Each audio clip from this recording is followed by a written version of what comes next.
Hello guys, जय हिंद। कैसे हो आप लोग। तो चलिए आज बिहार होम गार्ड भर्ती के बारे में बात करेंगे। बिहार होम गार्ड की ओर से कंपनी कमांडर की एक नई भर्ती आ चुकी है। इसमें एक बम्पर भर्ती दिया गया है।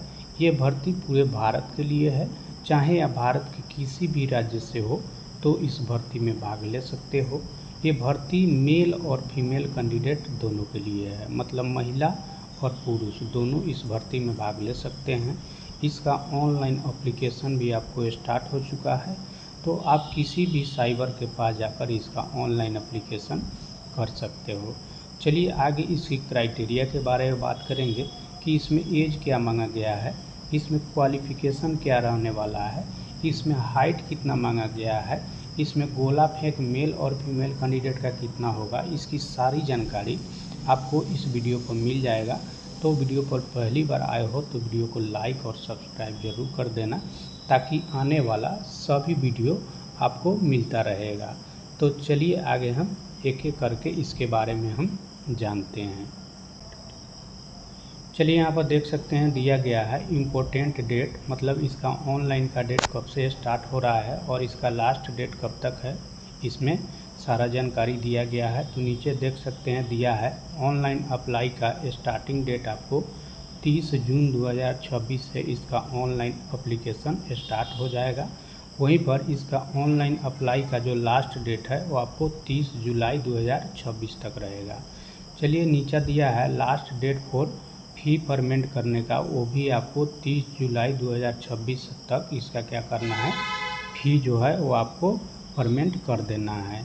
तो आप लोग कोशिश कीजिएगा पहले इसका एप्लीकेशन कर लेने के लिए, क्योंकि बाद में क्या होता है सर्वर का प्रॉब्लम होने के कारण बहुत सारे भाइयों का ऑनलाइन अप्लाई नहीं हो पाता है। तो ये गलती आप लोग नहीं कीजिएगा। 30 जुलाई से पहले आप लोग कोशिश कीजिएगा कि मतलब हम क्या करें, इसका एप्लीकेशन कर ले। चलिए आगे दिया है एग्ज़ाम डेट के बारे में। तो एग्ज़ाम डेट अभी नहीं दिया गया है। एडमिट कार्ड के बारे में दिया गया है कि बिफोर एग्ज़ाम से पहले आपको एडमिट कार्ड इसके साइट पर आपको देखने को मिल जाएगा। वहाँ से आप लोग डाउनलोड करके अपने एग्ज़ाम सेंटर पर क्या कर सकते हैं, जा सकते हैं। तो ये था पूरे मतलब डेट और लास्ट डेट के बारे में आप लोग अपना देख लीजिएगा, अपना जाकर क्या कीजिएगा ऑनलाइन अप्लाई कर लीजिएगा। चलिए अगला है एप्लीकेशन फ़ी के बारे में कि इसमें एप्लीकेशन फ़ी कितना रखा गया है उसके बारे में जानेंगे। तो नीचे देख सकते हैं दिया है ऑल कैटेगरी कैंडिडेट के लिए यहाँ पर 100 रुपये आपका फ़ी रखा गया है। मतलब कोई भी कैटेगरी हो, चाहे कोई भी मतलब जाति से आप बिलोंग करते हैं, तो सभी का मतलब 100 रुपया ही बिहार में क्या किया गया है, चार्ज रखा गया है। चलिए नीचे दिया है पेमेंट जो है मोड आपको ऑनलाइन करना है। ऑनलाइन में आप क्या कीजिएगा, डेबिट कार्ड से कर सकते हैं, क्रेडिट कार्ड से कर सकते हैं, इंटरनेट बैंकिंग से कर सकते हैं, या IMPS के द्वारा कर सकते हैं। ये सभी चीज़ से क्या कर सकते हैं, इसका जो 100 रुपया फ़ी है वो आप क्या कर सकते हैं, जमा कर सकते हैं। तो बहुत ही अच्छा सुविधा मतलब दे दिया गया है, पहले से बहुत आसान हो गया है। आप लोग अगर चाहेंगे तो मोबाइल से भी इसका क्या कर सकते हैं, पे कर सकते हैं, और इसका ऑनलाइन रजिस्ट्रेशन और इसका फॉर्म का अप्लाई भी आप लोग कर सकते हैं। तो ऐसा आप लोग कोशिश कीजिएगा और अपना कर लीजिएगा।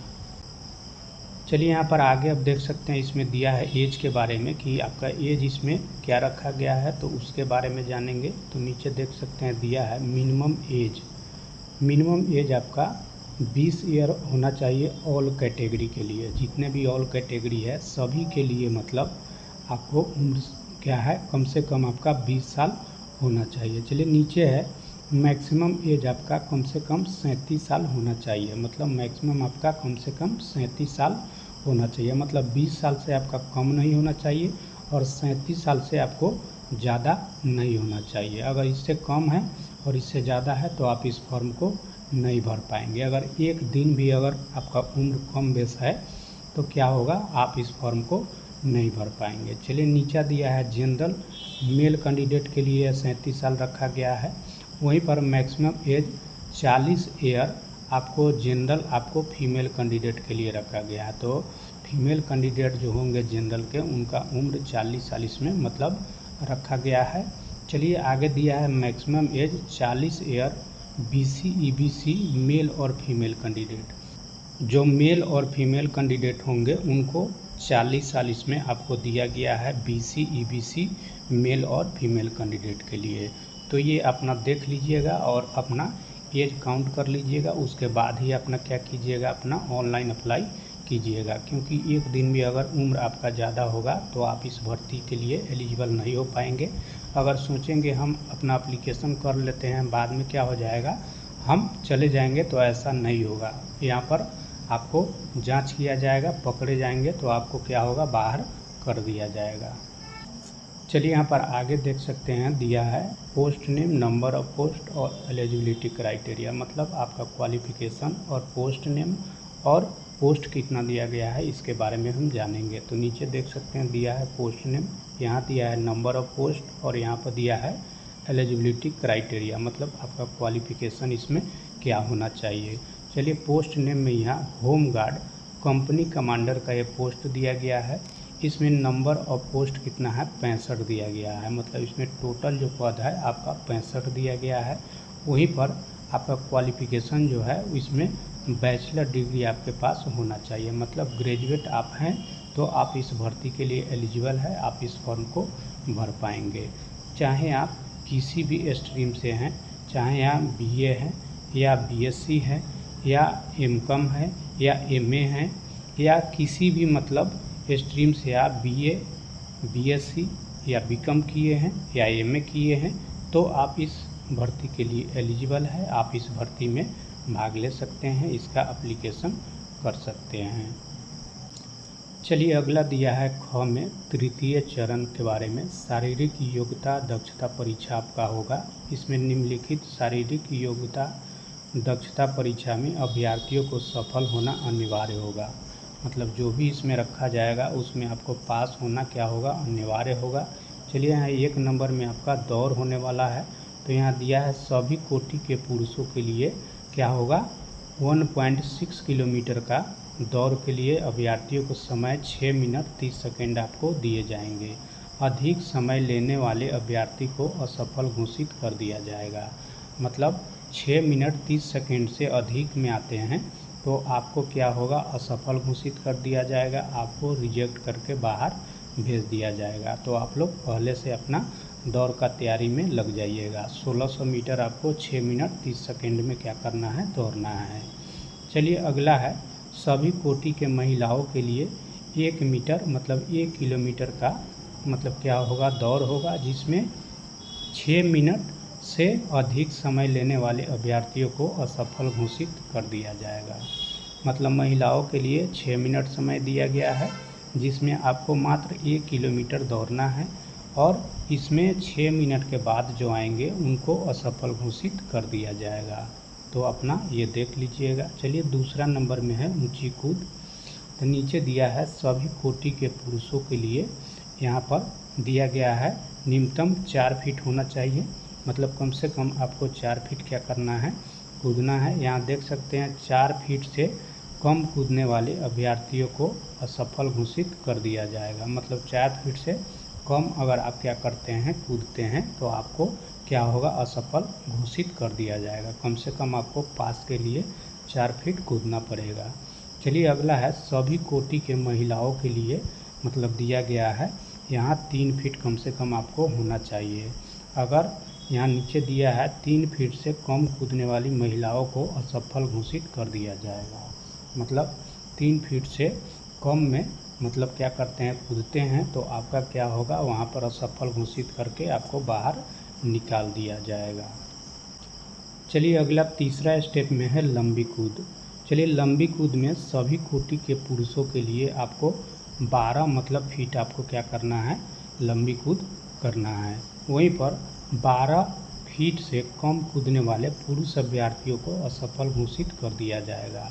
जो 12 फीट से कम कूदेंगे उन सभी पुरुषों को क्या किया जाएगा, असफल घोषित कर दिया जाएगा, आपको बाहर निकाल दिया जाएगा। चलिए सभी कोटि के महिलाओं के लिए यहाँ दिया है न्यूनतम आपको 9 फीट आपको क्या करना है, कूदना है। चलिए नीचे दिया है 9 फीट से कम कूदने वाली महिलाओं को असफल घोषित कर दिया जाएगा। अगर जो महिलाएं 9 फीट से कम कूदती हैं तो उनको असफल घोषित करके क्या किया जाएगा, आपको बाहर भेज दिया जाएगा। चलिए चौथा में है गोला फेंक। गोला फेंक में सभी कोटि के पुरुषों के लिए 16 पाउंड का गोला आपको 16 फीट तक फेंकना है। यह सिर्फ पुरुषों के लिए है।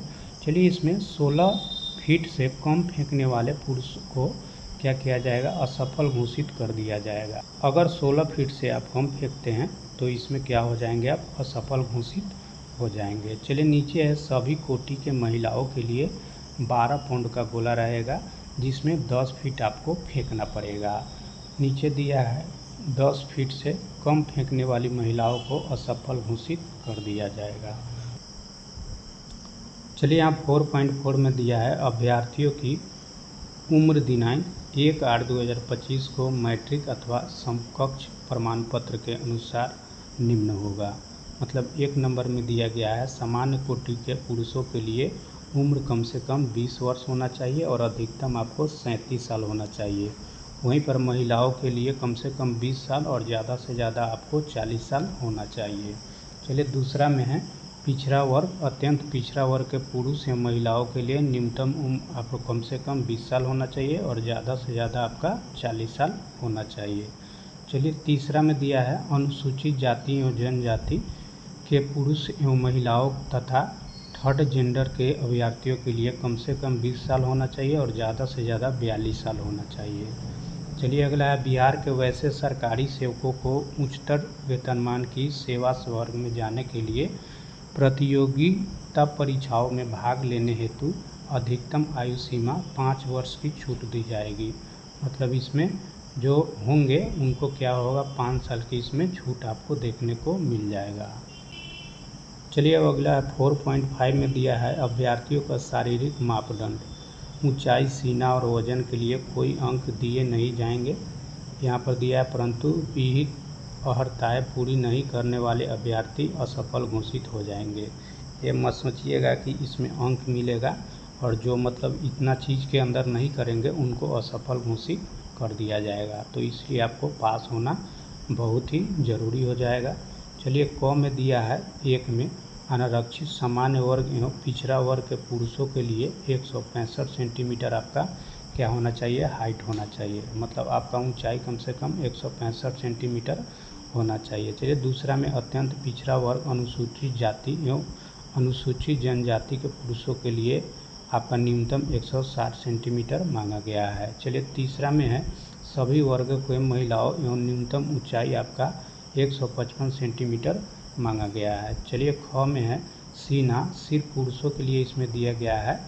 मतलब सामान्य वर्ग, पिछड़ा वर्ग एवं अत्यंत पिछड़ा वर्ग के पुरुषों के लिए कम से कम आपको क्या होना चाहिए, नॉर्मल आपका 81 सेंटीमीटर होना चाहिए और फूलाकर आपका कम से कम 86 सेंटीमीटर होना चाहिए। ये मत सोचिएगा कि 81 सेंटीमीटर है और हम नहीं फुलाएंगे और क्या हो जाएगा, हम पास हो जाएंगे तो आपको वहाँ से रिजेक्ट कर दिया जाएगा। कम से कम आपका क्या होना चाहिए, फूलना चाहिए। ऐसा नहीं है कि सीना आपका बहुत ज़्यादा है लेकिन नहीं फूल रहा है तो फिर आप वहाँ पर पास नहीं हो पाइएगा। ये आप ध्यान में रखिएगा। मतलब कम से कम 5 सेंटीमीटर आपका फूलना चाहिए। चलिए अगला है फुलाने के बाद सीना में कम से कम 5 सेंटीमीटर का अंतर होना अनिवार्य है। देख लीजिए नीचे दे दिया गया है। चलिए दूसरा में है अनुसूचित जाति एवं अनुसूचित जनजाति के पुरुषों के लिए बिना फुलाए आपको 79 सेंटीमीटर होना चाहिए और फुलाकर कम से कम 84 सेंटीमीटर होना चाहिए। ये अनुसूचित जाति एवं अनुसूचित जनजाति के पुरुषों के लिए क्या किया गया है, यह दिया गया है। महिलाओं के लिए मतलब इसमें आपको नहीं दिया गया है। चलिए ये तो था बिहार होमगार्ड कंपनी कमांडर के भर्ती के बारे में फुल क्राइटेरिया कि मतलब इसमें एज क्या मांगा गया है, इसमें क्वालिफ़िकेशन क्या रहने वाला है, इसका मतलब हाइट क्या है, चेस्ट क्या है, वेट क्या है, गोला फेंक कितना करना पड़ेगा, इसकी सारी जानकारी आपको इस वीडियो में आपको मिल ही गया होगा। तो आप लोग अपना देख लीजिएगा सारा चीज़ कि इसका ऑनलाइन एप्लीकेशन कब से स्टार्ट हो रहा है, दौर कितना है, ये सारा चीज़ का मतलब आप लोग पहले से तैयारी कर लीजिएगा।